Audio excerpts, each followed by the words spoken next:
There you go.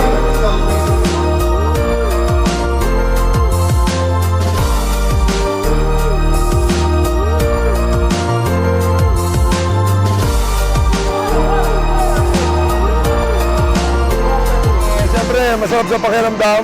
Nakita ko yung mga kapatid natin, my brothers from here, from the school.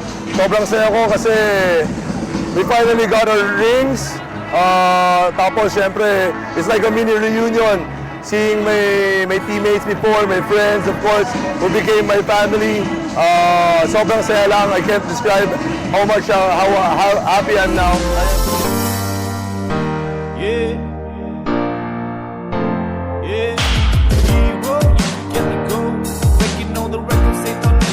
I'm the proudest mother in the whole wide world. Beyond compare. There's no one like my son, as far as I'm concerned. He is my pride and joy. Alam mo, we talk every day. That's why, and every day he asks for advice. And so, today, I would say, ipagpatuloy lang niya yung magandang ugali niya. Maganda ang puso ng anak ko.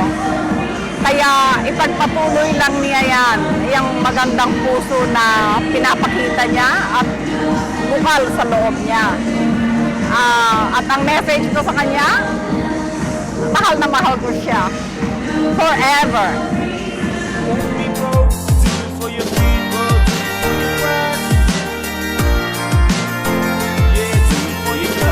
Sobra akong proud sa kanya sa lahat ng mga na-achieve niya. Pag nakikita ko lahat ng mga, yung first time ko nakita yung jersey niya dun sa gym, talagang sobrang proud ako talaga. At hindi niya alam yung feeling niya, wala akong pakialam. But really, I am the proudest wife talaga. And sitting here kanina and seeing him receive all those rings on stage, talaga I couldn't be prouder.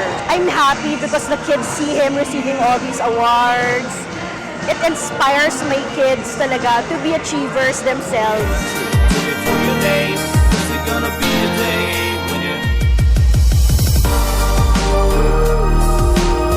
My papa is a very good basketball player. He worked very hard for those rings, those championship rings. He's a nice dad. He works very hard for us. Hi, Papa.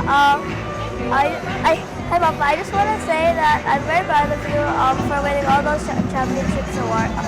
championship awards, and I'm very happy that you're my dad. And thank you for taking good care of us.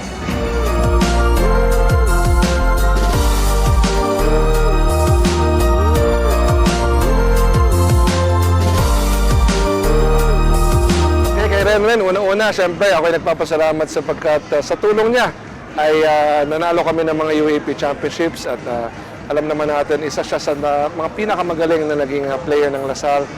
Legend yan ng De La Salle University. Isa lamang siya sa mga na-retire ang jersey ng De La Salle. Dalawa actually sila, pero sa aming generation, nag-iisa lang siya. Yung isa po ay si Liming Beng noong 70s. Siyempre sa ating generation ay nag-iisa lang ang Renren Netualo. Kaya mahalaga talaga na kami magkakasama. At ngayon ay siya'y tumutulong sa akin sa San Juan, sa aking kasama sa Mayor's Office at tumutulong sa ating mga sports programs.